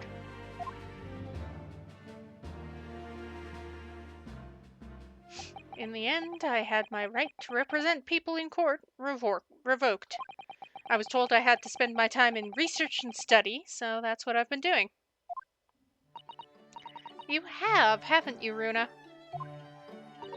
Reading all those big fat tomes about British law up in your room, and the notes about Sholmes' old cases. Brewing Iris's special blends of tea, fetching my daily bread for me.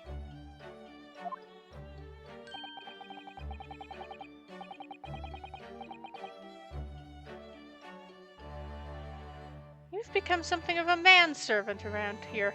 Start on the silverware next, Mr. Naruhodo. I will revoke your chat privileges, you know what? Well, I'm thinking of going to ask the powers that be to reconsider. Specifically Lord Strongheart, at the British Supreme Court on Whitehall. Lord Strongheart? Ah, the delightful Lord Chief Justice. Not my favorite fellow. It's not mine either, but he's the man I have to talk to. He's the only one who can grant permission for me to start working in the courts again. I came to Britain to be the best lawyer I could. And I can't do that just sitting around here. Alright, the Great Exhibition! The whole of London has been swept up in this Great Exhibition, hasn't it? The most advanced science, the most modern technology, the finest works of art and feats of engineering. For the next 6 months, our capital will be showcasing these things, and the world will be watching. Oh, do you know what I'd like to do? I'd like to look down from London on one of those lovely balloons. Look down on? Do you mean those things fly? Yes, of course! They fly high in the sky and don't even need wings to do it. All you need is hot air. But how? How does hot air have anything to do with flying? Makes no sense. I can't understand it at all. That's true of a lot of new scientific discoveries. Most people can't understand them at first. But in 100 years' time, all these things will just be common knowledge. I suppose they might be. Mind you, some of the science being demonstrated seems very questionable. Something went wrong on the open experimentation stage yesterday, apparently. It was a huge explosion. Still, I wish I'd seen it, though. I'd love to see how bad some of these scam experiments really are. Says the innocent 10-year-old girl. See here, every page of this paper carries some article or other about the Great Exhibition. But the brighter things shine, the darker the shadows are cast behind them. Personally, I find myself drawn to the darkness, to the impenetrable. That is my proper atmosphere.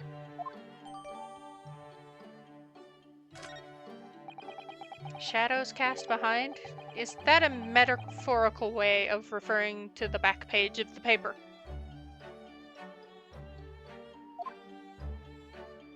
Well, if it is, let's have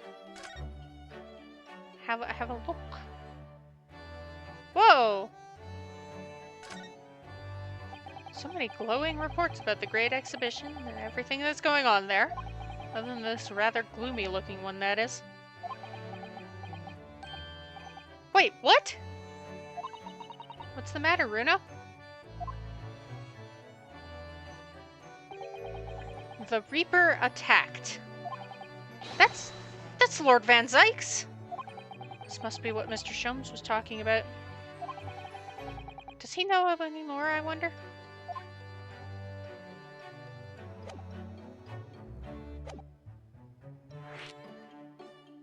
Okay, gloomy mode. Probably nothing. Are you investigating a particularly tricky case at the moment, Mr. Sholmes? You could say that, I suppose. Nothing more to add. It's not like you. What sort of case it? Shh! Quiet, Mr. Naruhodo. We must not discuss it here. You never know who might be listening. You're acting very strangely, Hurley. What do you mean, Iris? Well, usually, the more mysterious and complicated a case is, the better Hurley's mood. Ah. Is it really a case that's bothering you? Iris, please. You mustn't exercise your astute powers of observation and deduction on me without invitation. Remember what I always say. Put yourself in the shoes of the individual about whom you're making deductions. You say that, do you? You, Mr. Sholmes? Never mind. Once I've had a cup of tea, I must make my way at once to the crime scene. That was a deep sigh. Anyway, the Reaper. What happened to Lord Van Zykes? It says in this paper that Lord Van Zykes was attacked. That's terrible. You know the legend of the Reaper of the Bailey, of course, don't you? Only too well, in fact. Yep. Prosecutor Barock Van Zykes.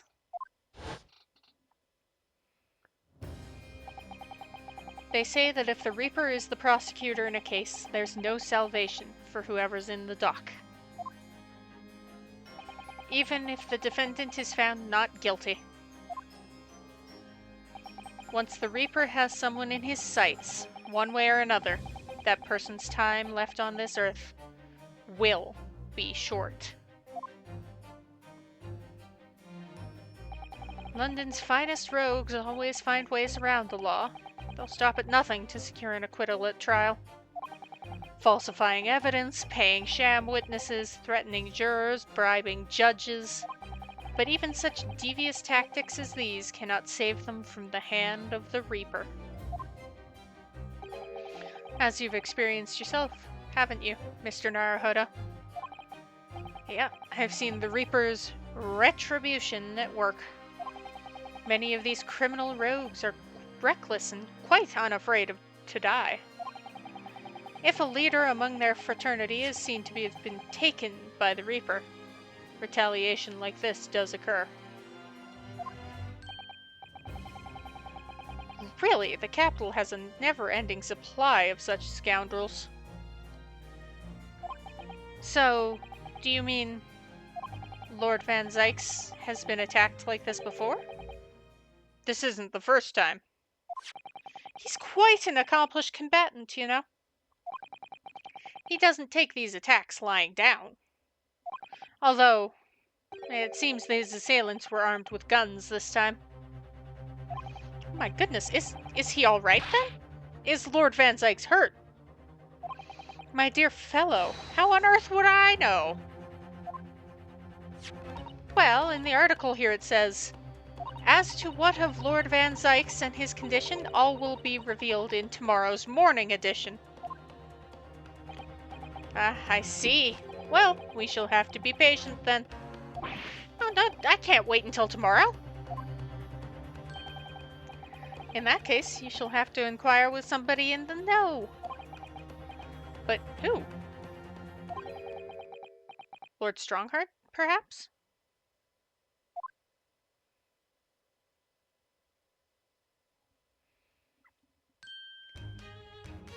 Well, I must be leaving now. Yes, understood. See you later, Mr. Sholmes. Ha! You really are a shameless liar sometimes, my dear fellow. What? You seek to put me off my guard and follow me, don't you? Well, you would be wasting your time. The thought hadn't crossed my mind. But now I'm wondering where you're going. Well then, see you later indeed. Bye. Listen to him. He's still laughing on his way out of the door. Alright then, Runo. Let's get going. Oh, Iris. What are you wearing? I got changed to go to the Great Exhibition. You're going to take me. What? But I was just about to go to the Supreme Court. Oh, well that sounds fun too. You're gonna take me there then. Alright, fine. Just lower that weapon, would you? Of course! And after the Supreme Court, then we'll go see the Great Exhibition. Apparently my day is planned for me. And that day shall be next Wednesday. It's Friday. I am going to do some more Pokemon Mystery Dungeon.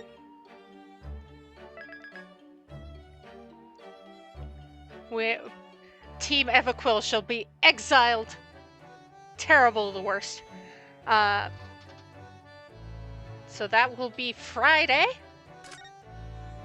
And then Monday, I shan't be streaming. I know it is a terrible shame, but I have things to do. So anyway, next Monday I won't be streaming. But Friday, Mystery Dungeon. And then next Wednesday we shall pick up with the grand exhibition. See everyone then.